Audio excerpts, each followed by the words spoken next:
Baik, selamat pagi menjelang siang semuanya. Waktu penyusunan kasus telah berakhir, yang berarti bahwa debatnya akan segera kita mulai. Sebelum itu, terima kasih tim pemerintah karena sudah mengirimkan uh, urutan pembicara untuk tim oposisi. Apakah sudah hadir di sini? Government di sini, Kak. Oke, yap, terima kasih. Sebentar ya, tim oposisi sepertinya belum hadir. Eh,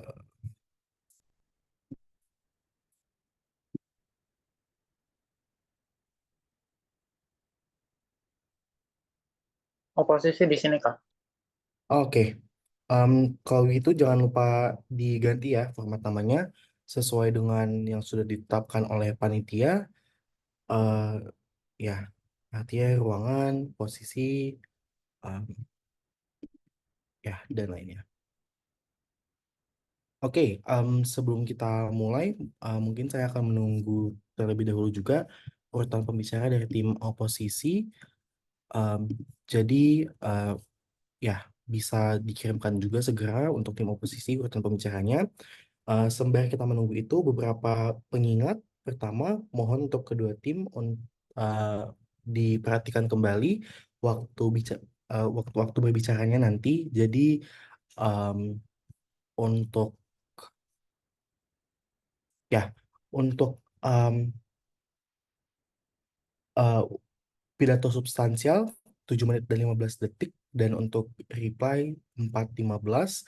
um, Mohon sediakan timer sendiri. Saya tidak akan memberikan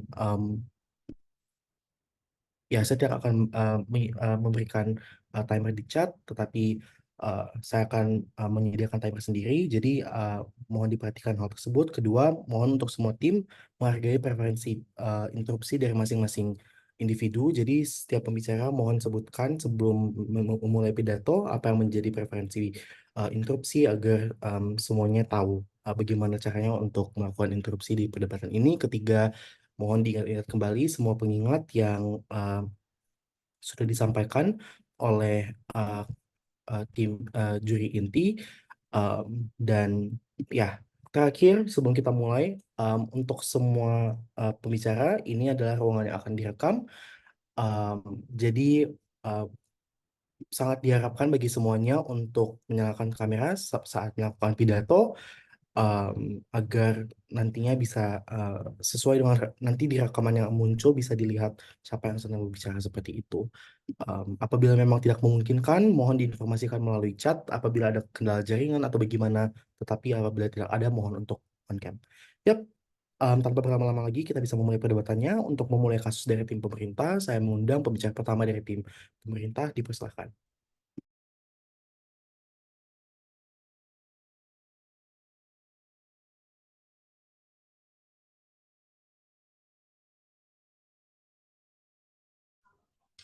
Eh, Halo Kak, apa suara saya terdengar dengan jelas? Terdengar dengan jelas. Kak, kalau misalnya izin nggak buka kamera karena masalah internet boleh nggak ya? Em, saya ya, kalau misalkan memang urgent dan mendesak tidak apa-apa. Oke, terima kasih Kak. Untuk POI langsung saja unmute, tapi mohon jangan spam POI dan memulai pidato saya dalam 3, 2, dan satu, pengaitan antara atlet dan juga negaranya ini sudah seharusnya dihentikan dari dulu. Sudah seharusnya dunia olahraga itu udah membicara soal kemampuan atlet dan bagaimana dia memainkan olahraga tersebut dan perkembangan dia di bidang olahraga daripada kita bandingkan dia dan kaitkan dia dari negara mana dan apa aja isu yang ada di negara dia ada di negara atlet tersebut. Maka masuk pada poin saya ada dua poin saya. Pertama adalah olahraga sebagai identitas negara berarti seorang atlet pada bidang olahraga tersebut merupakan representasi ataupun dia membawa identitas dari negara negara dia sendiri ketika dia sudah berlomba ke kancah internasional. Jadi kami menyesali narasi ini 2 poin ketika semua pemerintah dan rakyat menganggap kalau misalnya timnas itu adalah suatu representasi untuk negara mereka, berarti adalah mereka tuh ada suatu pengabdian ketika mereka membawa nama Indonesia ke perlombaan, mereka harus memenangkan itu untuk nama Indonesia itu sendiri. Dan juga ketika kita mau berolahraga itu ketika kita mau olahraga itu sebagai suatu hal yang tidak lagi terikat dengan negara dan merupakan usaha dari atletnya sendiri untuk membawa citra dari dirinya sendiri. Mari kita lihat contoh ketika kamu melakukan Olimpiade MTK misalnya di lomba internasional MTK, yang dilihat adalah kamu dan sekolah. Walaupun ia bakal mention negara asal kamu itu dari mana, tapi yang difokuskan pada akhirnya adalah kamu sebagai peserta dan bagaimana kemampuan kamu dalam melaksanakan lomba tersebut. Namun mari kita lihat lagi ketika perlombaan sepak bola misalnya ataupun olahraga lain, yang difokuskan oleh orang-orang adalah pada tahun ini negara mana yang mendapatkan juara, negara mana yang bisa mendapatkan kemampuan yang terbaik, bukan bagaimana atletnya yang unggul dalam perlombaan tersebut. Sehingga inilah yang mau kita sesali Dewan Juri. Maka masuk pada argumen, ada 2 poin argumen. Yang pertama adalah tentang esensi olahraga itu sendiri. Olahraga itu harus menjamin sportivitas dan keadilan dan dengan identitas negara ini akan sangat mungkin bagi pemerintah dan rakyat untuk mempolitisasi olahraga itu sendiri dengan melibatkan isu negara itu dengan atlet yang sedang bertanding. Misalnya kasus timnas Israel yang tidak dilarang berkompetisi di Indonesia karena misalnya isu peperangan antara Palestina dan Israel. Padahal ketika ini melibatkan dengan olahraga, maka itu adalah urusan antara atlet dan bukan urusan lagi antara negara atlet tersebut. Jadi kenapa politisasi ini pada akhirnya tidak terjustifikasi? Poin pertama, atlet ini udah berdedikasi ke hidupnya untuk kembangin dirinya sendiri dan fokus ke satu olahraga, dan dia mau berfokus kepada bagaimana skill mereka akan bertumbuh misalnya. Tapi pemerintah tiba-tiba datang dan memberikan bonus dan sebesar kamu harus wakili negara dan membawa nama negara ke kancah internasional. Bahkan gak jarang ada negara yang sangat gila prestasi misalnya, dia bisa saja mengeksploitasi atlet-atlet di negara yang sejak kecil dengan melakukan hal-hal yang sangat jauh di luar dari esensi olahraga, karena cuma kamu ya padahal semua atlet itu cuma mau berkompetisi secara normal dan meningkatkan skill mereka. Memang poin kedua, karena ada isu konflik negara, terkadang malah atlet-atlet ini yang menjadi korban. Misalnya ketika ada masalah antar negara, ketika berkompetisi, likely aja untuk si atlet ini langsung dibilang nggak bisa main dan juga bisa cimaki dengan hal-hal lain. Sehingga ini nantinya berpengaruh bagaimana si atlet ini harusnya berkembang dengan mental bahwa dia harus berkembang dengan sebagai seorang atlet, dia malah mendapatkan hinaan dan caci maki dari versus negara sebelah misalnya. Ini pada akhirnya berpengaruh buruk bagi si atlet. Memang poin ketiga, ada pun kemungkinan ketika atlet ini sudah berulah di suatu negara misalnya, atau ketika dia melakukan masalah ketika bertanding, padahal itu adalah masalah etika dari atlet itu sendiri. Namun karena dikaitkan dengan negara asal ataupun negara atlet itu sendiri, karena suatu ulah ini maka bisa membawa pengaruh buruk ke seluruh negara, dan bahkan teman-teman atlet ini yang berasal dari satu negara pun akan ikut dikomentari karena hanya karena ulah satu orang saja. Pada akhirnya ini bakal hilangin esensi olahraga, karena fans cuma bakal fokus kalau misalnya negara mana yang akan menang, tapi dia sama sekali gak pernah fokus bagaimana jalannya suatu pertandingan. Soalnya pertandingan bola yang harusnya dinikmatin oleh semua fans, namun ketika ini sudah dikaitkan dengan negara, maka semua orang hanya berbondong-bondong untuk mendukung negaranya saja, dan ini sama sekali udah gak sesuai sama esensi olahraga yang seharusnya kita nikmatin dari awal bagaimana jalannya pertandingan tersebut. Maka compare-nya dibandingkan dengan sisi oposisi, esensi olahraga udah hilang di sisi kalian karena kalian udah gak mempertahankan bagaimana olahraga itu seharusnya dinikmatin. Dan apakah ada POI? Sebutkan dong satu contoh nyata di mana atlet itu langsung dicaci maki habis kalah. Misal, sorry, ulang lagi. Sebutkan contoh nyata di mana atlet dicaci maki setelah dia kalah sama kompetisi itu. Ya ada contoh nyatanya ketika atlet misalnya seorang kiper yang misalnya dia pada poin penalti dia harusnya bisa menangkap bola dengan baik, tapi dia malah misalnya karena tekanan akhirnya dia mengacau. Ini juga pasti banyak sekali fans yang langsung bilang kipernya nggak benar dan segala macam. Dan pada akhirnya ini juga membawa pengaruh kepada kipernya itu sendiri. Jadi itu adalah contoh nyata ketika seorang atlet itu langsung dikatain ketika mereka kalah. Mau masuk pada argumen kedua saya adalah tensi antar masyarakat. olahraga itu udah seharusnya wajar kalau misalnya kita bisa bebas untuk memihak ke siapapun. Misalnya ada atlet yang kamu suka banget dari luar negeri ataupun atlet yang memang udah jadi pemain top di dunia yang layak mendapatkan notice dari semua orang misalnya. Maka tidak jarang di status quo sekarang malah banyak terjadi kasus misalnya fans A dan B saling perang dingin simple karena ada pelibatan antara identitas negara. Tapi kita balik lagi, kenapa pada akhirnya identitas negara ini nggak bagus untuk dikaitkan dengan ajang perlombaan olahraga? Kenapa? Pertama, ketika atlet dari luar misalnya dari negara yang tidak berhubungan baik dengan negara lain, dia langsung mendapatkan hujatan dan sekedar kehilangan penggemarnya atau bahkan dia kehilangan banyak fansnya hanya karena negara mereka berdua tuh saling berkonflik misalnya. Ataupun kedua, kebebasan fans yang seharusnya bisa mendukung siapapun itu nantinya akan terbatasi. Contohnya kasus ketika kamu mendukung atlet dari luar negeri, nanti kamu langsung dikatain sama teman-teman kamu nggak punya jiwa nasionalisme atau kamu tidak cinta tanah air sama sekali karena kamu sama sekali nggak mendukung atlet dalam negeri dan kamu malah memilih atlet luar negeri. Padahal seharusnya kita semua bebas untuk mendukung siapapun, menjadikan idola kita tuh siapapun. Dan ini udah membuat tensi masyarakat yang seharusnya bebas kemana aja ini ditahan oleh pelibatan identitas negara ini. Dan akhirnya dampaknya apa? Ini bakal memperburuk citra negara karena banyak sekali fans yang akhirnya mereka nggak mau lagi untuk mengidolakan atlet dari luar misalnya, ataupun ketika ada satu contoh kasus negara yang sudah berkonflik dari dulu, namun karena misalnya di pertandingan ada tidak sengaja terjadi satu atlet itu menyenggol atlet lain dan akhirnya terjadi kecelakaan ataupun cedera, ini nantinya hanya akan memperpanas situasi ketika atlet itu tidak sengaja melakukan kesalahan, tapi karena konflik negara malah jadi semakin panas, sehingga akhirnya tensi dari masyarakat akan semakin buruk dan tidak ada impact baiknya. Maka bangga menjadi proposisi. Terima kasih banyak untuk tim pemerintah atas pidato yang telah diberikan. Untuk membuka kasus dari tim oposisi, saya mengundang pembicara pertama dari tim oposisi, dipersilakan. Kalau suara saya kedengeran nggak? Mohon maaf, kayaknya nggak bisa buka kamera karena kuotanya tinggal sedikit. Takut nanti putus tiba-tiba tengah jalan. Dengar jelas? Oke. Saya akan, kalau mau POI lewat chat box. Saya akan mulai pidato dalam 3, 2, 1.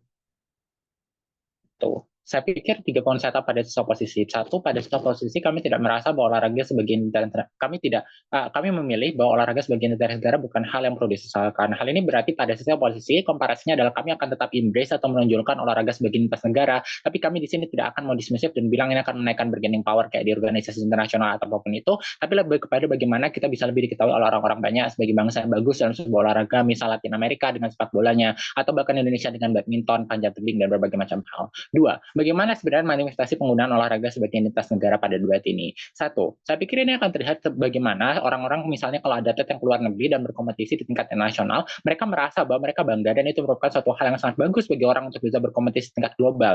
2, kalau begini juga bisa terlihat bagaimana ketika orang-orang yang memenangkan Piala Dunia, orang-orang akan mengglorifikasikan misalnya Argentina dan Brazil, atau misal kita mengglorifikasikan Indonesia sebagai juara dunia bulu tangkis dan sebagainya macamnya. 3, saya pikir ini juga akan terlihat bagaimana ketika menjadi identitas nasional, kemudian pemerintah akan menjadi lebih jor-joran kepada para atlet. Misal bagaimana kemudian ada pendanaan yang besar kepada tim nasional untuk mempersiapkan Olimpiade, atau pemberian insentif kepada atlet lebih besar misalnya karena mereka membawa identitas dari negara tersebut. Jadi supaya mereka nggak malu-maluin, misalnya nggak jelek-jelek banget ketika tampil di kancah internasional, mereka diberikan insentif lebih besar misalnya oleh pemerintah agar misalnya mereka bisa berkembang. Namun yang ketiga, ini adalah masih retrospektif, jadi proposal menjelaskan kontrafaktual apa yang ada di sisi mereka dengan tidak adanya olahraga sebagai identitas negara. Sampai saat ini kami tidak mendapatkan mekanisasi bagaimana pada sisi mereka olahraganya ketika kemudian ini tidak dijadikan identitas negara dan sebagainya macamnya. Dan mereka juga harus meng-weigh benefitnya dan trade-off dengan komparasi yang ada pada sisi oposisi. Namun beberapa poin engagement kepada sisi mereka. Yang pertama, mereka bilang kemudian pada sisi kita akan ada politisasi dan orang akan kaitkan diri mereka kepada mengkaitkan atlet kepada politik negara dan sebagainya macamnya. 1, saya mau point out backlash dari sisi proposisi. Di setup mereka bilang kalau kemudian pada status quo orang-orang itu lebih menitik beratkan kepada misalnya atlet yang berprestasi, misal orang-orang yang juara Olimpiade Matematika itu tidak peduli dari negara mana dan sebagainya macamnya. Tapi kemudian di argumen mereka mengatakan bahwa oh iya pada akhirnya mereka akan dicaci maki, hujat karena mereka dari negara tertentu. Saya tidak merasa mana yang sebenarnya benar dari sisi mereka karena ini dua karakterisasi yang tidak bisa berjalan bersamaan. Jadi sisi proposisi sudah kalah dan cancel out benefit mereka ketika mereka backlash dari setup dan argumen mereka. Namun yang kedua, kami pikir ini tidak akan eksklusif. Saya pertanyakan apakah kemudian pada sisi mereka akan menjadi anonim ketika mereka berkancah di internasional? Tidak, komparasinya hanya pada sisi mereka ini tidak akan diglorifikasikan, tapi orang-orang tetap akan bertanding dengan bendera Indonesia,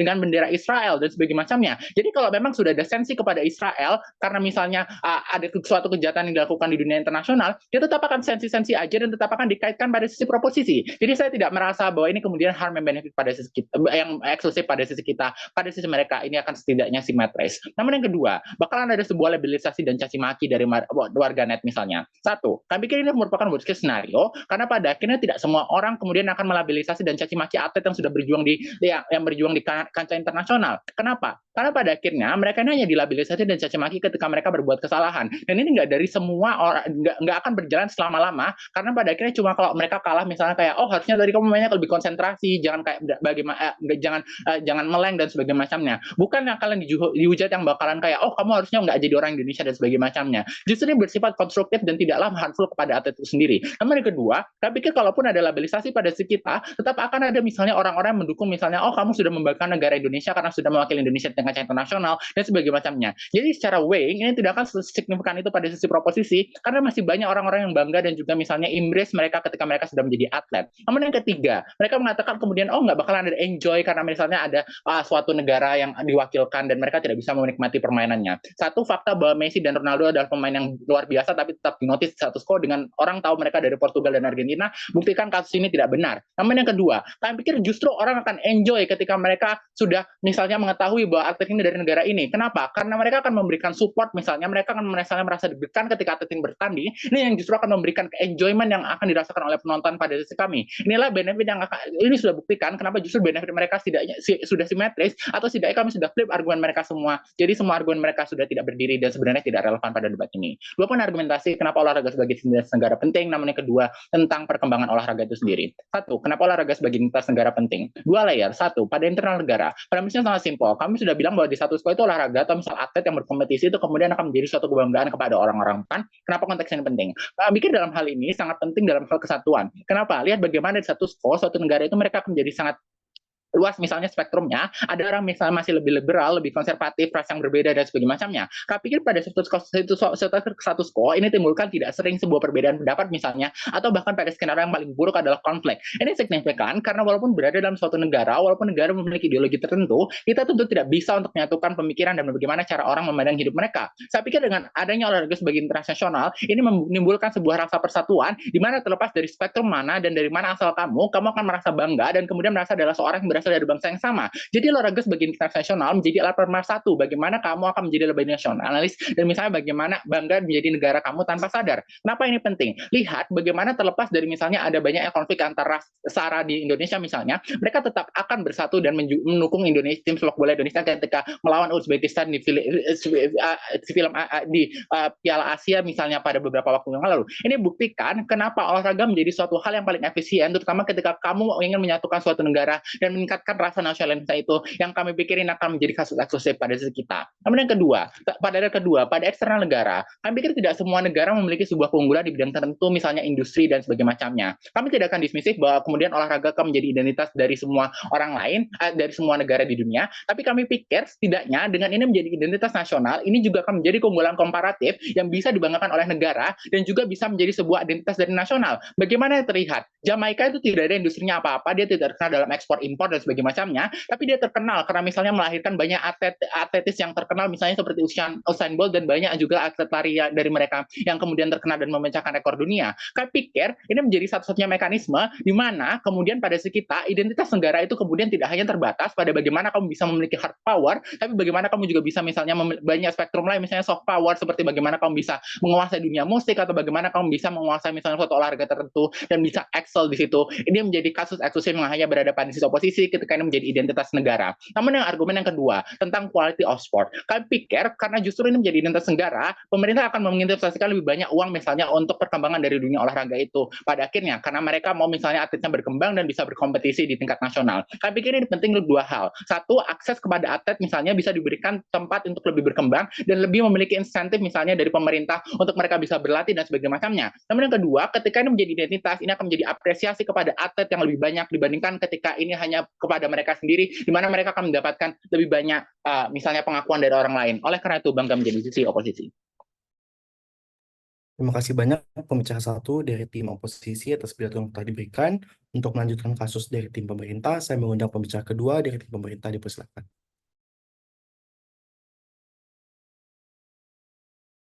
Oke, cek am I audible? Suaranya bisa dikeraskan lagi, karena tadi sedikit kecil. Oke, cek. Sekarang lebih jelas nggak ya? Ya, sudah jelas. Oke. POI, langsung unmute aja. Saya mulai dalam 3, 2, 1. Oposisi harus mengerti, walaupun atlet-atlet ini merasa bahagia akhirnya karena bisa mewakili negaranya, pada akhirnya mereka punya satu interest yang adalah membesarkan nama mereka juga supaya dikenal sebagai atlet yang berpengaruh. Maka satu klarifikasi sebelum saya masuk pada dua kata saya. Pertama, satu klarifikasi, contoh dari Olimpiade MTK yang tadi kami bawa itu berbeda aspek dengan karena mereka merupakan akademik, tapi kalau sport itu fokusnya ke negara, yang mana kami membuktikan kalau kita fokuskan pada individualnya, mereka lebih bisa bahagia di luar sana, mereka lebih bisa compete dan tidak mengganggu beban dari negara yang ditaruh kepada mereka. Namun yang masuk pada clash pertama mengenai liga olahraga yang lebih baik. Kita bisa lihat gimana liga-liga yang dihandle sama pemerintah, banyak sekali terjadi komplain seperti mistreatment yang terjadi, rasisme dari staff-staff situ, fasilitas yang kurang, dan contoh besarnya itu kita bisa lihat gimana pemerintah di Prancis itu yang jadi tuan rumah untuk Olimpiade mau pakai laut yang dinilai kotor, padahal rakyatnya udah bilang jangan. Ini udah cukup untuk nunjukin gimana organisasi di pemerintah itu sebenarnya belum cukup buat benar-benar ngertiin apa yang diperluin sebenarnya sama atlet. Tapi kalau kita bandingin sama liga-liga private, yang kita lihat gimana semuanya tampak lebih tenang pada akhirnya. Atlet yang tidak merasa tertekan dengan fasilitas dan kesalahan organisasinya itu lebih berkurang dibandingkan dengan kesalahan organisasi yang bakal dilakuin sama pemerintah. Maka 3 poin perbandingan. Pertama, kita bisa lihat gimana liga-liga yang dibawa nama individual yang lebih private malahan lebih bisa mencapai interest dari seorang atlet, dan gamenya lebih seru karena kondisi yang lebih kondusif. Tapi di sisi oposisi, pemerintah tuh sebenarnya masih uring-uringan, yang mana hal ini malah bawa dampak buruk ke atletnya nanti sama ke kualitas gamenya juga pada akhirnya. Karena kita bisa lihat gimana mereka tuh masih kekurangan bahan pada akhirnya, atau enggak mereka masih mistreatment, ataupun nanti tiba-tiba hari ini atletnya main di field, tiba-tiba besoknya mereka harus di badge gara-gara mereka ada cedera kan. Tapi poin yang kedua, karena pada akhirnya kesejahteraan atlet adalah yang paling penting untuk perdebatan kali ini, oposisi harus jelasin dulu gimana dengan mistreatment dan segalanya yang Interupsi. dilakukan nanti mistreatment segalanya yang dilakukan oleh pemerintah itu nggak bakal segitu berpengaruh, karena nggak bakal segitu berpengaruh atlet. Walaupun kami ngerti di status quo udah berkembang fasilitasnya, cuman kita bisa lihat gimana masih banyak komplain yang masuk yang nunjukin kalau mereka pada akhirnya masih gagal. Tapi yang poin ketiga, idea dari quality of sport. Pada akhirnya waktu kalau pemerintah yang ngadain, kita masih bisa lihat gimana fans-fans yang nonton, audiens yang nonton itu bukan benar-benar orang yang enjoy sportnya. Mereka tuh datang buat cuma nge-support, menjadi fanatik untuk negaranya, dan mereka bakal marah kalau misalnya di negara mereka tuh kalah atau negara orang lain tuh lebih maju dibanding mereka. Mereka sadar cuma bilang, oh itu Indonesia, itu negaraku, aku harus dukung mereka dengan penuh. Itu doang, mereka tuh nggak bakal enjoy gamenya segitu banyak. Yang bikin effort dari atlet-atlet ini sebenarnya, yang mereka misalnya mereka ada syutingnya udah bagus atau apa, itu sebenarnya nggak gitu dihargain, karena pada akhirnya yang mereka spotlighting itu cuma orang yang benar-benar kayak eye catching, orang-orang yang visualnya bagus, atau enggak orang-orang yang kayak yang bikin ngecetak golnya. Tapi ya sebelum saya masuk ke clash yang kedua, POI. Sadar nggak sih kamu tuh nggak punya positive case, dan 2, kamu juga nggak punya counterfactual. Ya, oke. Kita lanjut ke clash kedua mengenai interest dari atlet itu sendiri. Premis dari ekstensi ini itu didasarkan gimana kalau ada pengaitan antara olahraga sebagai entitas negara ini berdampak dalam skala besar bagi kesempatan negara untuk berkompetisi di liga-liga tertentu. Kita bisa lihat gimana di status quo beberapa negara itu menjadi sorot utama dari hasil liga, bukan orang yang effort di belakangnya. Kita bisa lihat gimana orang-orang itu lebih menggila untuk negara, mereka tuh lebih ngelabel, padahal atletnya ini juga pada akhirnya kurang perhatian, padahal mereka yang berusaha. Gak bisa dipungkiri kalau perjuangan atlet itu lama dan susah. Kalau mereka seorang atlet dari olahraga minoritas yang kurang dikenal di negaranya dan bukan branding utama negaranya, udah cukup sulit untuk mereka untuk bisa keluar dan benar ngejar mimpi mereka sebagai atlet yang sukses. Kita perlu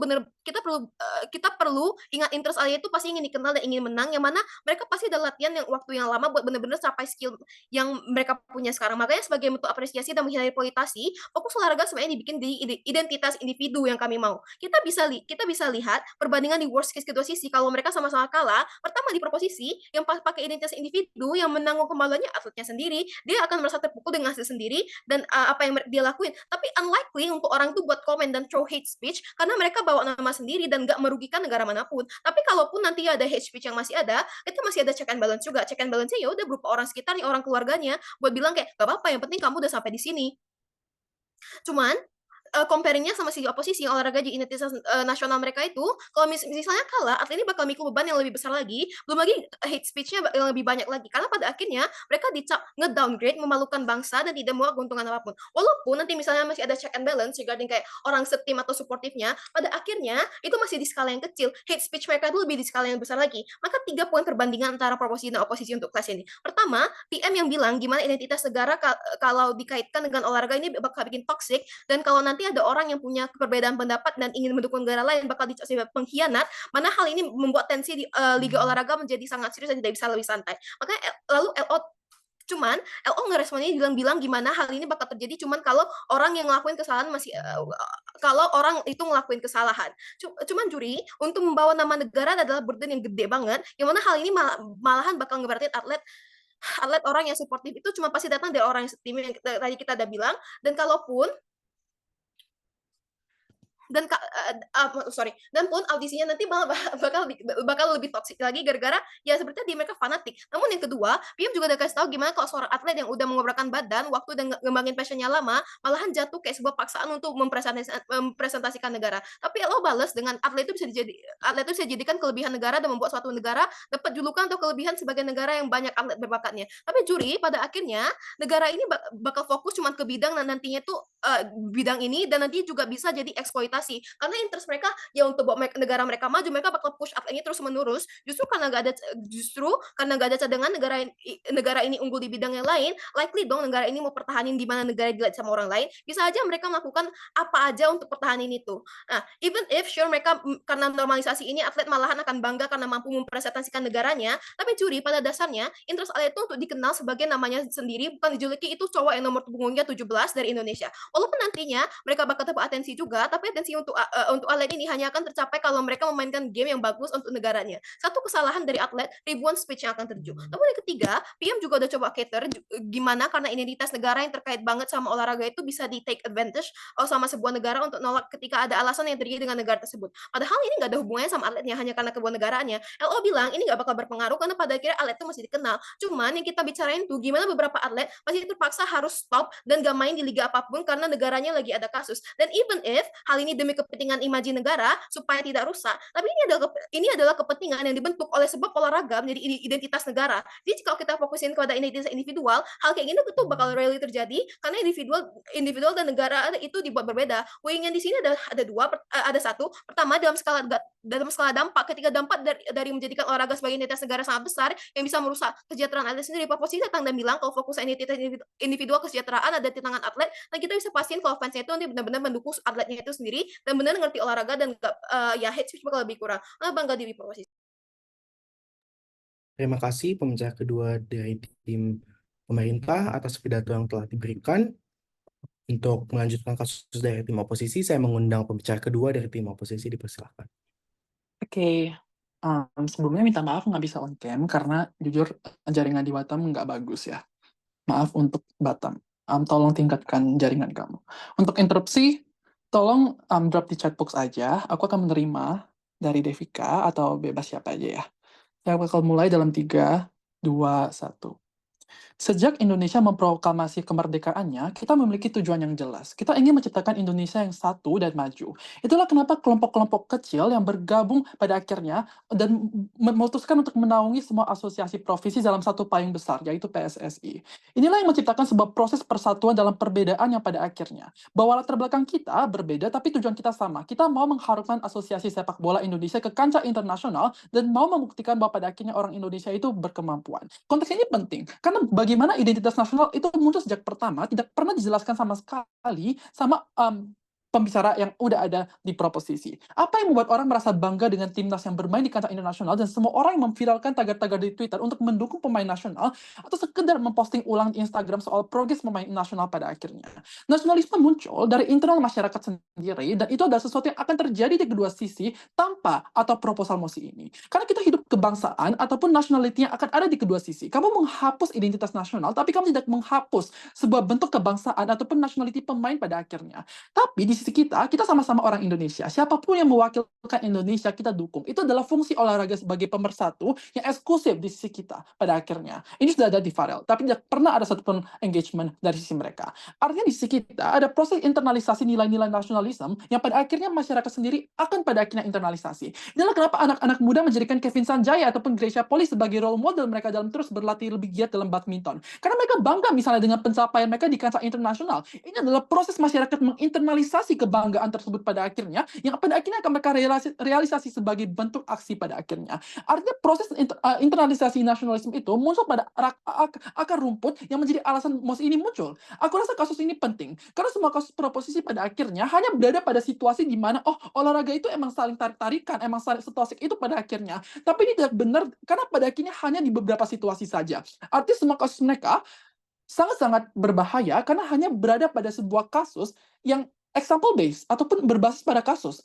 Kebanyakan juga penonton menonton karena cinta olahraga saja. Mereka tidak punya insentif untuk caci maki player lain ataupun mereka hanya mau mendapati entertainment aja. Karena olahraga kalau emang situasi yang mereka katakan, kayaknya MOS ini nggak bakal muncul sama sekali deh. Jadi apa manifestasinya? Ini tentang proliferasi olahraga atau manifestasi dari kasus oposisi secara keseluruhan yang sangat-sangat eksklusif.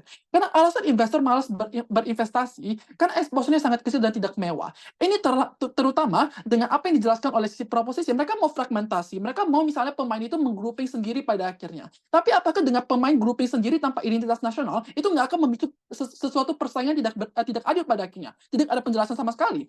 Tapi ketika ini menjadi sebuah bentuk identitas nasional, kita sudah menjelaskan bagaimana negara menjadi ada insentif untuk membuktikan bahwa setiap sektor olahraga itu memiliki potensi yang cemerlang. Bahwa inilah kenapa fans pada akhirnya akan menaikkan tagar di sosial media untuk mendukung atlet favorit mereka. Dan investor pada akhirnya akan melihat investor ini untuk investasi.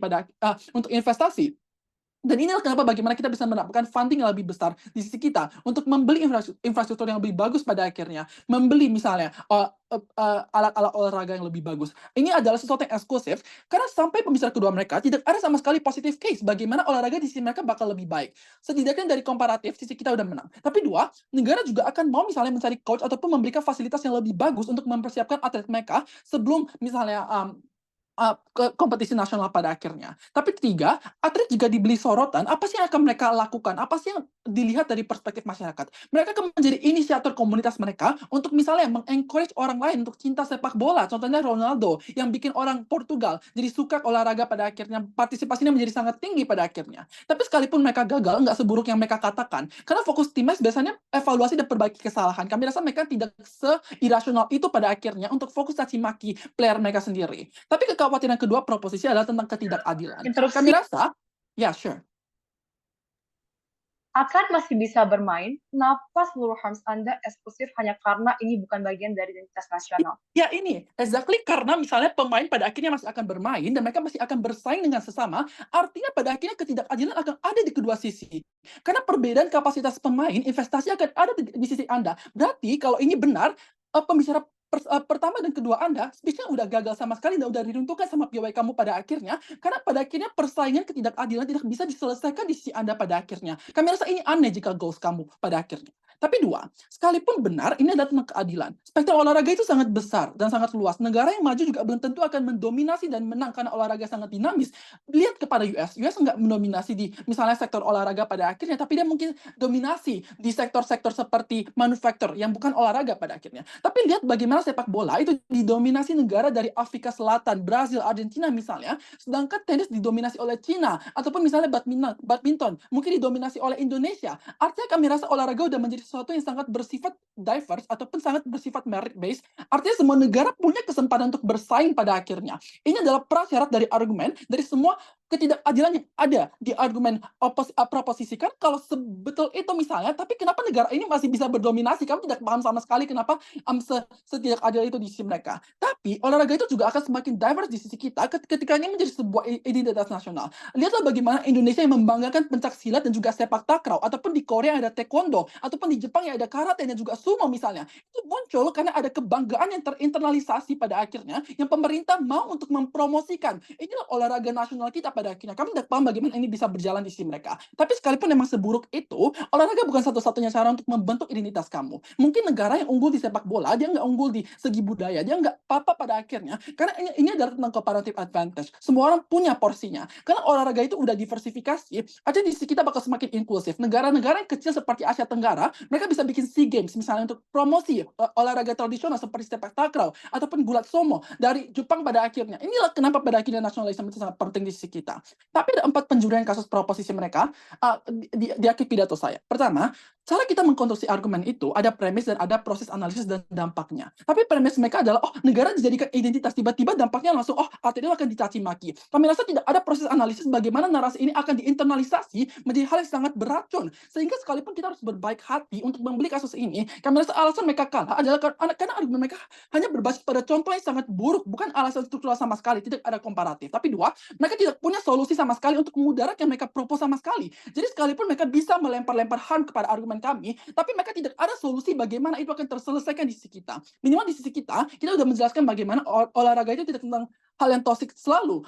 Buktinya olahraga udah gak rasis misalnya, dan mereka mau merangkul pemain-pemain yang minoritas pada akhirnya. Tapi dua, ada spektrum olahraga untuk cabang orang yang disabilitas misalnya. Tapi tiga, mereka nggak punya counterfactual ataupun alternatif, karena berdasarkan jurnal UEDC, Mosi menyesali harus ada alternatif, dan sangat telat untuk Devika untuk pada akhirnya rebuild argumen ini. Tapi 4, menyesali itu pada akhirnya bukan fiat. Argumen mereka adalah argumen yang versi mereka sendiri pada akhirnya, tapi argumen menyesali harus berbasis pada apa yang terjadi pada status quo ini. Untuk itu, oposisi. Terima kasih banyak pembicara kedua dari tim oposisi atas pidato yang telah diberikan untuk menutup bagian substansial dari perdebatan ini di sisi pemerintah. Saya mengundang pembicara ketiga dari tim pemerintah, dipersilahkan. Halo, apakah suara saya jelas? Terdengar dengan jelas. Oke, terima kasih untuk poin interupsi di kolom chat. Dan saya akan mulai di 3, 2, 1. Mari memperjelas kasus dari debat ini. Apa yang kami bilang dan sekaligus beberapa klarifikasi. 1, atlet akan dipandang sebagai atlet saja di sisi kami, seperti peserta Olim Matematika yang dibawakan oleh pembicara pertama saya. Notis Dewan Juri, Anda harus mendengarkan kasus kami karena kita tidak mengubah mekanisasi bahwa kamu tidak bisa merepresentasikan negaramu sendiri. Kita mengubah narasi bahwa olahraga adalah bagian dari identitas nasional. Artinya kamu menginternalisasikan narasi dan olahraga ini sebagai bentuk bagian dari negaramu, dan pemerintah menganggap ini merupakan tanggung jawab dirinya sendiri untuk menjadikan olahraga sebagai bagian dari negara secara keseluruhan. Seperti apa bentuknya? Seperti politisasi dari olahraga yang sudah kita bawakan dari awal debat ini, bukan? Dan ini merupakan delineasi kedua sisi yang telah kita clearkan dari awal, sehingga tolong jangan dengarkan seluruh hal dari oposisi yang merumitkan debat ini, debat pada hari ini, bukan? Artinya apa? Jadi kalau kamu masih akan bawa bendera di liga-liga internasional, kamu hanya melihat itu sebagai bentuk, ya udah kamu bawa bendera sebagai bentuk kamu dari Indonesia dan kamu merepresentasikan dirimu sendiri pada akhirnya. Tapi kalaupun kamu menang, ya nama negaramu tetap bisa datang bahwa Indonesia mengklaim prestasi ini karena ada atletnya yang menang. Tapi pada akhirnya seluruh benefit yang dibawakan seperti bentuk hadiah dan juga seluruh bentuk recognition akan datang kepada atletnya sendiri. Itu adalah perbedaan delineasi yang seharusnya disadari oleh posisi dari awal yang sudah dijelaskan oleh pembicara pertama saya. Kedua, olahraga nasional tidak sama dengan identitas nasional. Olahraga nasional seperti pencak dan sepak takraw itu datang dari sejarah zaman dulu di mana orang-orang bermain, sehingga ini merupakan bagian dari budaya yang di-preserve oleh negara itu sendiri. Identitas nasional adalah bentuk kamu menjadikan suatu hal sebagai bentuk bagian dari identitasmu dan apa kamu itu sebagai satu negara pada akhirnya. Ketiga, badan kami hanya jelaskan kenapa ada kira bentuk ini adalah bentuk yang pantas disesali. Nanti, dan tolong di kolom chat, kami bilang kalau misalnya ini adalah bentuk yang pantas disesali, kami memberikan ada beberapa analisis dan kami memberikan Anda counterfaktual dari awal bahwa atlet akan dipandang sebagai atlet saja pada akhirnya. Hanya untuk clarify. Jika dia setuju at the end bahwa nasionalisme akan muncul dengan sendirinya, kami tidak mengerti apa eksklusivitas benefit mereka, tanda tanya. Saya masih bisa menjadikan seseorang sebagai role model saya meskipun dia tidak merepresentasikan apapun selain dirinya sendiri. Saya role modelkan seseorang dalam hidup saya sekarang, tapi dia bukanlah siapa-siapa. Dia hanya orang yang saya anggap kagum karena dia bisa mengachieve apa yang dia ingin capai pada akhirnya. Kami tidak mengerti kenapa ini suatu benefit yang penting dari si mereka. 3 hal, 1 persatuan, 2 atlet, dan ketiga kemajuan. Sebelum itu interupsi.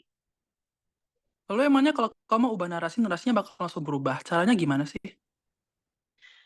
Ini adalah debat Dewan ingin menyesali narasi yang ada. Artinya badan kita bukan untuk memekanisasikan perubahan narasi yang ada. Dewan ingin menyesali narasi yang ada, artinya kita menganggap dunia ini mengubah narasi yang ada pada akhirnya. Ini adalah fiat dalam debat ini, bukan? Tapi jika pun Anda ingin menanyakan fiatnya, kami rasa mekanisasi ini telah jelas. Narasi datang dari pemerintah, jika pemerintah mengubah national identity-nya, maka simply akan berubah dari negara itu sendiri. Kedua, pertama soal persatuan. Kami bilang kenapa persatuan tidak signifikan di sisi mereka atas beberapa alasan dan beberapa respon. 1, tidak semua orang suka olahraga. Misalnya pas Indonesia lawan Filipina di sepak bola kemarin, yang baru di bulan Juni kemarin, yang nonton juga orang-orang yang memang suka sepak bola. Karena saya lihat sendiri masih banyak orang yang dekat GBK, malah komplain karena jalan dekat GBK macet. Artinya apa? Tidak banyak orang yang tahu kalau Indonesia menang. Kalaupun dia tahu Indonesia menang, ini adalah timeline issue, bukan? Karena mereka tahu setelah Indonesia itu menang. Artinya support yang diinginkan oleh oposisi tidak exist. Mereka berkompetisi karena kecenderungan bukan. Kedua, tidak eksklusif. Karena sadari pemerintah bikin kebijakan juga bisa membantu untuk pada akhirnya menciptakan persatuan yang ada. Misalnya kebijakan yang membantu minoritas seperti kenaikan UMK dan lain sebagainya macamnya. Atau 17 Agustusan. Lebih lagi ini lebih baik. Kenapa? Karena semua sektor bahkan dari anak-anak hingga orang dewasa bisa terlibat pada akhirnya. Tapi respon kedua, kalaupun ada persatuan dan ini signifikan, komparasinya buruk. Apa? Indoktrinasi bahwa negara kamu adalah negara terbaik. Bentuknya apa? Fanatisme. Pas ada orang yang misalnya senggol pemain Indonesia di soccer di Liga Internasional kemarin, saya lupa, saya langsung mengolok-olok negara Filipina misalnya, hingga terdengar ke orang-orang Filipina, sehingga pada akhirnya apa? Memperburuk nama negara secara keseluruhan. Ketiga, W-nya apa? Aksi fanatisme dari spektrum masyarakat yang menikmati olahraga berdampak keseluruhan ke orang yang lebih luas, bahkan bukan cuma atlet itu sendiri yang akan dianggap aneh oleh atlet lainnya, tapi juga nama negara secara keseluruhan.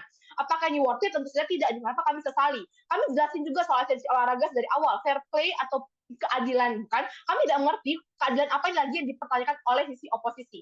Karena apa? Masuk ke kelas kedua soal atlet. Kami bilang soal atlet yang paling penting adalah atlet harus bisa mendapatkan yang terbaik dari diri mereka. Atlet investasi dari dirinya dari kecil untuk bisa main di olahraga. Tapi ketika Anda lihat misalnya atlet di Rusia dan juga atlet dari Israel yang tidak bisa main karena diboykot dan segala macam. Ini adalah bentuk politisasi yang kami jelaskan, kami sesali. Ini adalah bentuk yang kami tidak ingin ada lagi karena bentuk mengaitkan olahraga dengan bentuk identitas nasional ini membuat orang-orang menganggap kalau misalnya pemain Israel itu bisa main di Indonesia, artinya Indonesia mendukung Israel. Padahal apa? Padahal kami hanya ingin atlet Israel ini untuk bisa mendapatkan keadilan yang sebenar-benarnya dari segi olahraga tanpa memandang dari mana dia berasal, karena tidak ada orang bisa memilih dari mana dia berasal. Tapi lebih lanjut soal atlet, mereka bilang atlet akan dapat dukungan dan patriotisme. 1, kami udah jelasin apa ini isu yang timeline, isunya ada di timeline-nya, kamu hanya tahu setelah kamu dapat, dan kalaupun bukan. Kedua, kalaupun misalnya ada dukungan, sadari atlet hanya sebelum perlombaan hanya fokus pada kemenangan dia.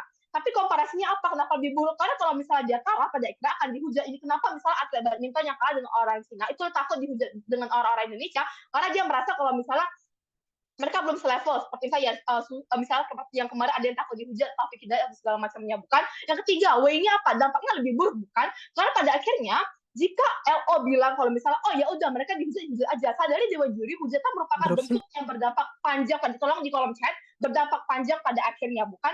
Hujatan itu bukan suatu hal yang pantas Anda berikan begitu saja, simply karena oh kamu bisa kok main lebih baik lagi, memang bisa main lebih baik lagi, dan dia sadar, tapi hujatan tersebut itu berdampak lama dalam hidup atletnya ke depannya, dan kami tidak ingin hal itu. Kenapa? Karena ya udah, meskipun kamu bisa mendapatkan hujatan, pada akhirnya setidaknya itu tidaklah jadi satu hal yang sangat sebesar itu, karena ketika kamu menginternalisasikan itu sebagai bentuk national identity, semua orang dari negaramu tuh memberikan kamu burden itu untuk pada akhirnya kamu harus menang karena kamu main di sana sebagai Indonesia, bukan sebagai Gracia Polit atau Kevin Jonathan, for example, bukan?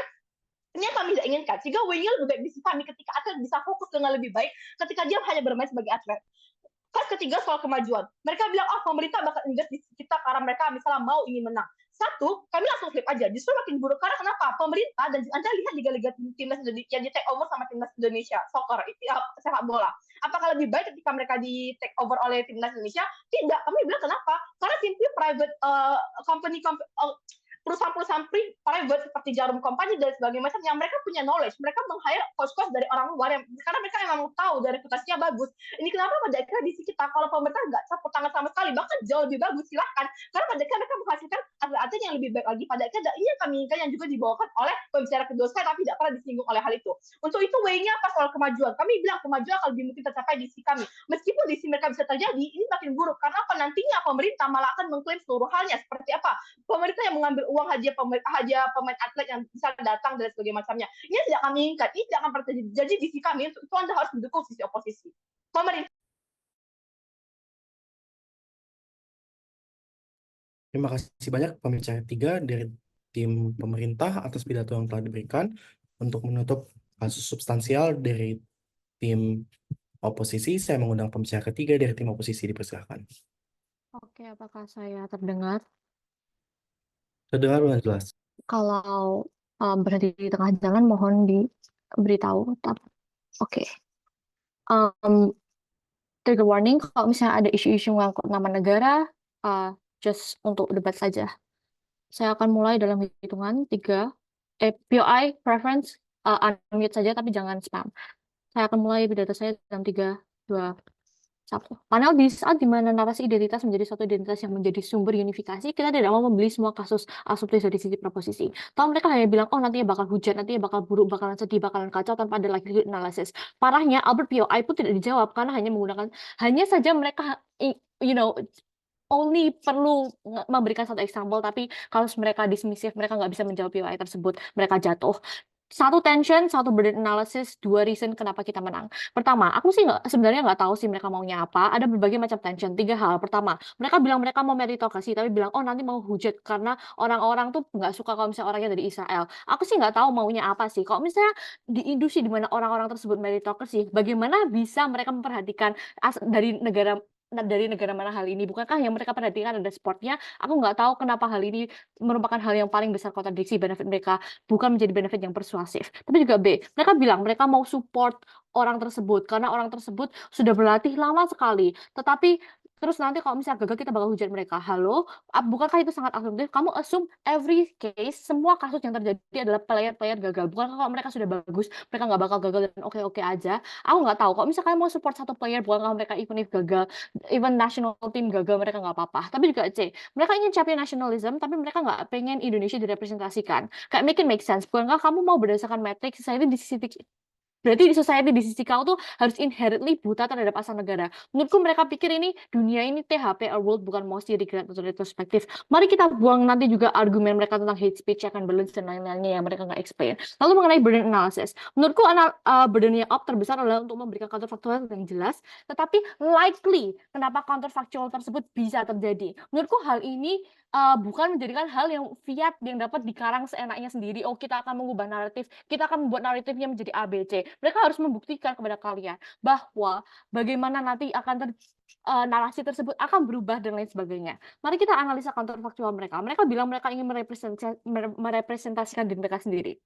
Pertama, mari kita melihat kenapa ini nggak likely. Karena tahu tidak, mereka tuh tidak memikirkan bahwa sport itu constitute of team dan juga terdiri dari bekerja sama dengan orang lain. Oleh karena itu, mereka otomatis akan mencoba merepresentasikan suatu tim. Menurutku hal ini merupakan hal yang taken for granted yang tidak pernah dibahas. Akan mekanisasi. Oke, basketball. Apakah kamu akan coba memproliferasikan satu identitas lainnya? Aku nggak yakin mereka mekanisasinya mau apa. Tapi P3 coba klarifikasi bilang akan mengubah narasi, which is nggak ada likelihood, mari kita nggak beli itu. Tapi yang kedua, menurutku mereka nggak ada eksklusivitas sama sekali. Mereka bilang, oh mereka bakalan fokus ke perkembangan diri, mereka mau bakal fokus ke atlet. Hey, kita masih bisa fokus ke atlet kita sendiri. Contoh, orang tetap follow Messi karena mereka bagus. Menurutku Messi bukan hanya terkenal karena dia identitas. Kalau misalnya ada atlet-atlet yang bagus seperti Beth Harmon, kita tetap juga akan support di sisi kita, right? Tapi juga kita bakal engage ke both scenario dan mari kita charitable. Reason pertama, kenapa identitas nasional merupakan sumber unifikasi masyarakat dan kemajuan dari sisi nasional. Konsep hal ini dibawa oleh Farrell dan Albert merupakan konsep yang sudah tangible. Hal hal ini di weighing dan likelihood-nya simple. Dua hal.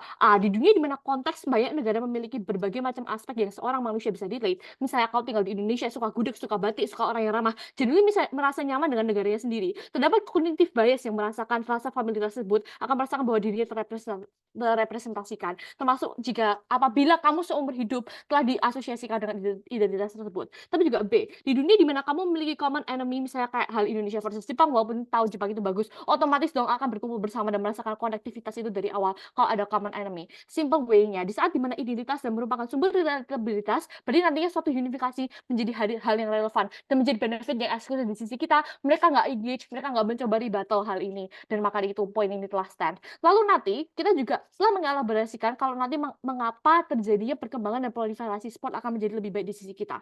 Government bilang, kita bilang tadi di P1 dan P2, bahwa kita bakal akan nge-fund lebih, dan government di sini kita bakal akan nge-fund lebih tim-timnya karena exactly merepresentasikan identitas negara. Mereka bilang, oh nanti nggak kayak bubble funding kok, liga lebih funding. Hey, pertama, liga itu masih ada di sisi kita. Aku nggak tahu kenapa funding bisa tiba-tiba jadi problem dan apa hubungannya dengan narasi identitas irasional. Tapi juga yang kedua, lalu mengapa liga yang berada di Terus bawah sih, suatu negara bisa tiba-tiba semuanya powerful, orang ada liga-liga kecil. Tapi juga yang ketiga, kalau memang nggak ada funding, I don't know why it's a problem. Nggak masalah nggak sih? Berarti memang mereka nggak ada reputasi di sport itu. Ya sudah, paling worst case di negaranya nggak diasosiasikan oleh sport itu. Aku nggak paham apa sih sebenarnya harmnya. Tentang Paris tuan rumah, itu bukan identitas tim, itu tuan rumah di luar konteks. Unclear sih bagaimana proliferasi instan bakal happen di sisi mereka. Menurutku benefit ini eksklusif di sisi kita. Mereka juga bilang, oh nantinya bakal ada proliferasi khusus yang eye catching. Ya obviously kalau misalnya Queen Gambit dia si Beth Harmon yang terkenal karena mereka yang jago-jago, sepertinya Messi bakalan terkenal juga. Itu hal akan simetris di kedua sisi, walaupun mereka di bawah liga-liga misalnya. Way-nya simple, di mana sisi kita merupakan di mana sisi mereka lack of engagement, di mana sisi kita sudah jelas menyatakan bahwa perkembangan proliferasi dan unifikasi merupakan suatu hal yang eksklusif kita menang, tapi mereka bilang kayak, oh nanti masih ada 17 Agustusan. Menurutku ini bukan di battle yang komplisit, karena both can be true, berarti sport juga masih bisa menjadi sumber unifikasi dan nasionalisme. Tapi juga hal yang reason kedua, kenapa ini bentuk soft power yang baik. Farah sudah bilang, kalau kita mau kayak reputasi menjadi suatu yang baik, suatu bias, kognitif bias yang baik di mata orang.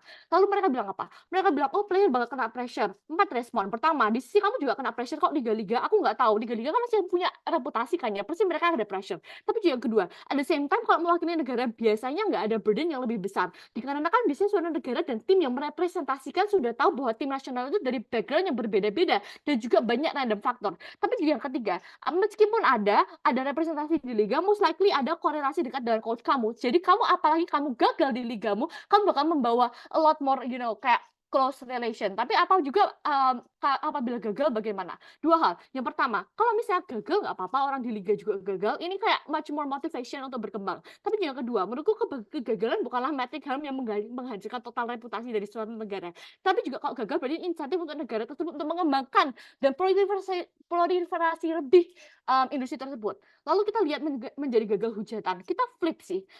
Di sisi kita, walau kecewa, dihujat. Minimal tim nasionalmu masih disupport. Di sisi mereka, ya udah kalau people kecewa, people hujat, people won't support you anymore. People nggak bakal support kamu lagi. Di sisi kita, apabila ada satu player support, bakal ada trickle down effect. Tapi juga mereka bilang player terpolitisasi bakal tidak bagus. Mari kita libat dengan karakterisasi people itu melihat sport sebagai meritocracy. Buktinya di WSDC ada Tel Aviv dan Israel boleh tetap ikutkan ya. Lalu kayak mereka dilarang untuk ikut tuh 0.1% kasus di mana hal tersebut terjadi. Apabila orang tersebut nggak boleh ikut gara-gara mereka dari Israel, menurutku nggak main nggak apa-apa, masih ada pertandingan liga juga. Nggak main, insentif Israel untuk better negara conditionnya dong ya, insentif untuk meresolve isu yang ada di negaranya. Tetapi apabila terjadi politisasi seperti itu, aku nggak tahu bagaimana hal ini merupakan hal yang eksklusif di sisi kita, di sisi mereka juga terjadi. Tapi juga bedanya sisiku dan sisi kamu adalah kita disupport oleh negaranya, maka itu menang sisi oposisi.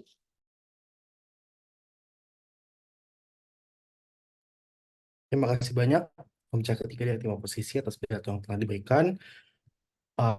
Untuk menutup kasus oposisi secara keseluruhan, saya mengundang pembicara reply dari tim oposisi, dipersilakan. Kalau suara saya kedengaran nggak? Terdengar dengan jelas. Oke. Saya akan mulai pidato penyimpul dalam 3, 2, 1.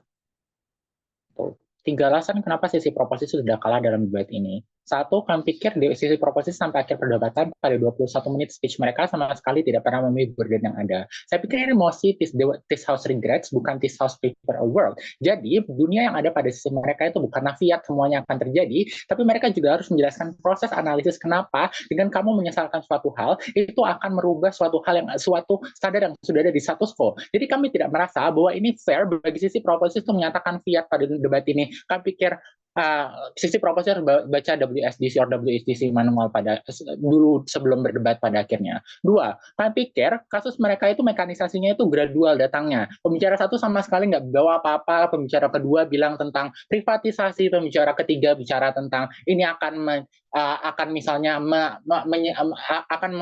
membedakan narasi yang ada di status quo, akan men-shift narasinya pada akhirnya. Saya pikir ketika ini kemudian mekanisasi yang datang secara gradual, ini tidak bisa dikredit sebagai kontribusi, karena ini merupakan kontribusi yang telat, dan ini akan menjadi sangat unfair, terutama ketika sisi oposisi sudah sangat jelas dari awal, kami mau bertahan dengan status quo di mana ini merupakan identitas negara. Kasus kami sudah selesai di awal, dan kami hanya extend sampai pembicara 3, bukan nambah kasus terus. 2, 3, kami pikir kasus mereka itu semuanya nggak ada komparatif, semuanya negatif. Mereka cuma bilang hate comment, fanatisme, dan sebagainya macamnya. Tapi mereka tidak jelaskan kenapa pada sisi mereka ini kemudian tidaklah akan terjadi. The moment kami bisa buktikan kenapa ini justru akan terjadi juga di sisi mereka, setidaknya secara simetris, kami sudah menang debat ini karena semua benefit mereka tidak ada komparasinya. Mari engage satu-satu. Satu, tentang fanatisme. Satu, konflik ini nggak selalu terjadi, nggak semua orang bakalan hujat atlet, by the way. Itu tuh oknum. Kamu juga nggak berasa. Saya merupakan seorang enjoyer olahraga, tapi saya tidak hate orang-orang, dan mayoritas orang-orang yang saya kenal tidaklah menghujat atlet ketika mereka menjadi fanatis misalnya kepada lawannya dan sebagainya macamnya.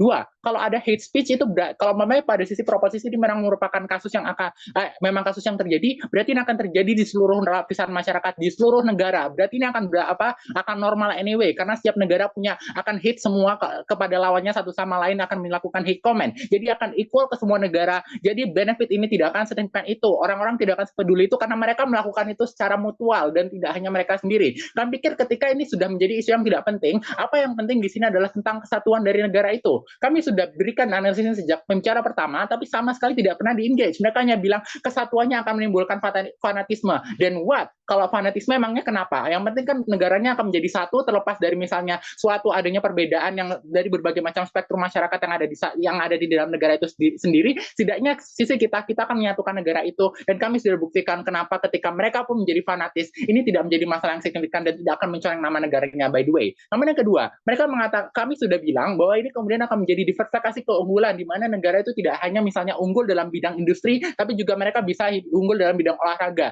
Ketika ini menjadi identitas nasional, ini juga menjadi keunggulan komparatif yang mereka bisa banggakan. Misalnya Jamaika yang terkenal dengan pelarinya, atau misalnya Amerika dikenal dengan industri. Ini buktikan kenapa diversifikasi ini justru menjadi sangat signifikan, yang sama sekali tidak pernah direspon oleh sisi proposisi. Apa yang mereka bilang, nggak ada kasus ini stands menjadi benefit eksklusif pada sisi kita. Mereka juga bilang apa tentang keadilan dan politisasi. Kami sudah bilang kalau mama ini kemudian backlash tetap bakalan ada, backlash ini tetap akan ada selama dia masih memiliki misalnya identitas negara. Selama kamu masih misalnya maju ke dunia internasional dengan membawa bendera Israel, kamu tetap akan memiliki backlash karena ini berasal dari sensi yang dimiliki masyarakat. Namun yang kedua, kan kami pikir itu dari masyarakat saja yang sensi, bukan organisasinya. Bukti bahwa Piala Dunia yang dipindahkan dari Indonesia ke Argentina karena Indonesia menolak Israel, buktikan Israel masih bisa main anyway, dan keadilan ini masih ada. Dan ini merupakan kasus yang halusinasi dari sisi proposisi. Kami sudah menang juga pada kelas ini. Namun mereka bilang kalau mereka akan bakalan dihujat kalau kalah. Pertanyaannya, emang pada sisi kamu nggak ada? Emang nggak ada fans yang bakalan mendukung kamu? Mereka akan tetap kecewa anyway ketika kamu kalah. Justru pada sisi kita itu juga akan lebih kepada bagaimana kamu disuruh misalnya untuk berkembang dan sebagainya macamnya. Kami pikir hujatan itu tidak apa-apa karena mereka memberikan insentif lebih banyak bagi atlet untuk berkembang. Kami menangkan semua benefit dan kami flip semua harmnya. Kami sudah menang debat ini.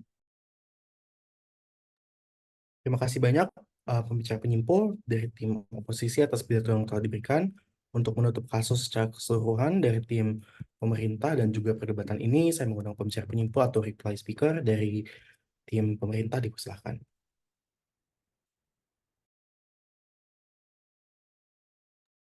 Oke, cek. Am I audible? Terdengar dengan jelas. Mulai dalam 3, 2, 1. Mari menutup debat ini sesuai dengan AP format dan bukan WSDC format. Beberapa clash di sisi kami. Pertama, harus atau tidakkah narasi ini digunakan? Proposisi membawa dua hal. Pertama, identitas negara kalau dikaitkan dengan olahraga bakal bikin toxic, dan kalau nanti ada orang yang punya berbeda pendapat dan mendukung negara lain bakal dicap sebagai pengkhianat, yang mana hal ini membuat tensi liga olahraga bakal sangat serius dan tidak bisa lebih santai. Lalu kedua, kami juga bawa karena normalisasi dari narasi ini, atlet malahan akan bangga walaupun nanti atlet akan bangga karena mampu mempresentasikan negaranya, tapi juri pada dasarnya interest atlet itu dikenal sebagai namanya sendiri, bukan dari nama negaranya. Walaupun nantinya mereka bakal dapat atensi juga, tapi atensi untuk atlet itu hanya akan tercapai kalau mereka tuh memainkan game yang bagus untuk negaranya. Satu kesalahan dari atlet ribuan hate speech yang terjadi, tapi posisi bawa dua hal juga. Pertama, mereka bilang gimana hal itu bakal cuma terjadi kalau orang ngelakuin kesalahan itu masih ada yang orang itu ngelakuin kesalahan dan masih ada orang yang suportif. Cuman juri, kami juga ada balas untuk membawa nama negara adalah burden yang gede, dan yang mana hal ini malahan bakal ngeberatin si atlet sendiri,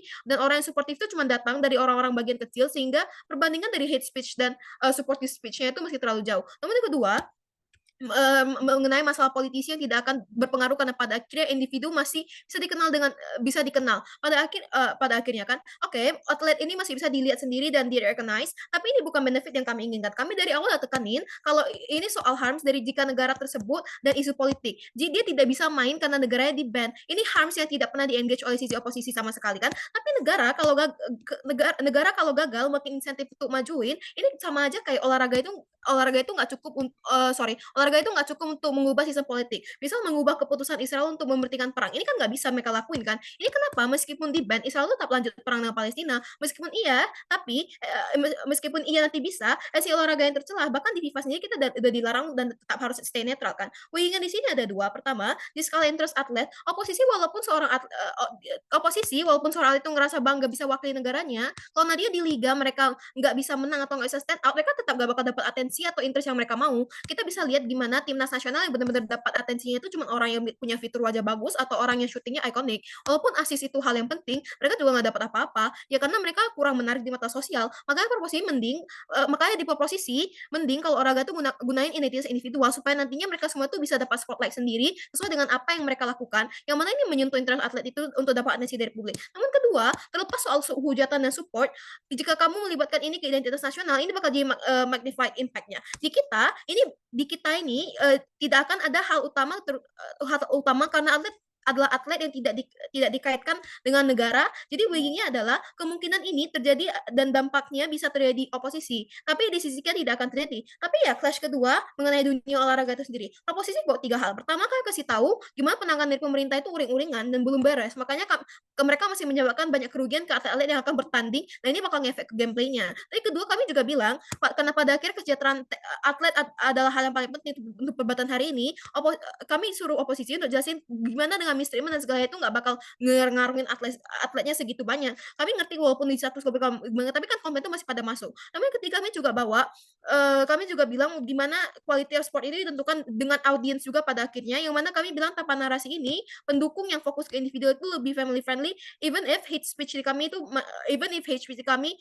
masih ada, kami udah bilang mereka tuh masih backup yang support lebih banyak kalau mereka pakai identitas individu, karena pada akhirnya terbagi. Tapi kalau di oposisi mereka bawa dua hal. Satu, mengenai mereka merasa dengan kedegangan burden membawa nama negara bakal nemuin insentif atlet untuk main bagus di lapangan. Tapi juri kami udah bilang maupun hal ini bakal bikin kedegangan di atlet untuk insentif mereka main lebih bagus, mereka nggak bakal dinotis pada akhirnya. Mereka tapi sampai mereka ngelakuin kesalahan. Upaya mereka itu cuma kayak semut di mata audiens. Tapi kedua, mereka bilang ini bisa jadi bidang yang diungguli dengan negaranya. Tapi ini baik lagi malah buat dunia olahraga harusnya cuma berfokus bertanding, malah jadi ajang negara malah berkompetisi buat bikin negara yang nomor satu di bidang olahraga. Weighing-nya di sini adalah gimana sisi kami benar-benar bisa masih kesejahteraan atletnya dulu. Kami ngejelasin gimana kalau memang mau dunia olahraga yang baik dan game yang bagus, pada akhirnya kita harus fokus pada atletnya dulu bandingkan dengan oposisi yang sampai sekarang atlet memikul beban berat dan terus-menerus. Maka sangat bangga jadi oposisi. Terima kasih banyak pembicara penyimpul dari tim pemerintah, dan dengan demikian maka berakhir pula debat pada ronde ini. Terima kasih banyak semuanya atas pidato-pidato baik yang telah diberikan. Ya, beri saya waktu sekitar 10 menit untuk menyimpulkan perdebatan ini dan juga ya melakukan asesmen. Saya akan kembali ke sini untuk untuk adjudikasi verbal, ya, jadi mohon untuk tidak keluar dulu dari ruangan breakout. Mungkin recording juga bisa di. Oke, terima kasih.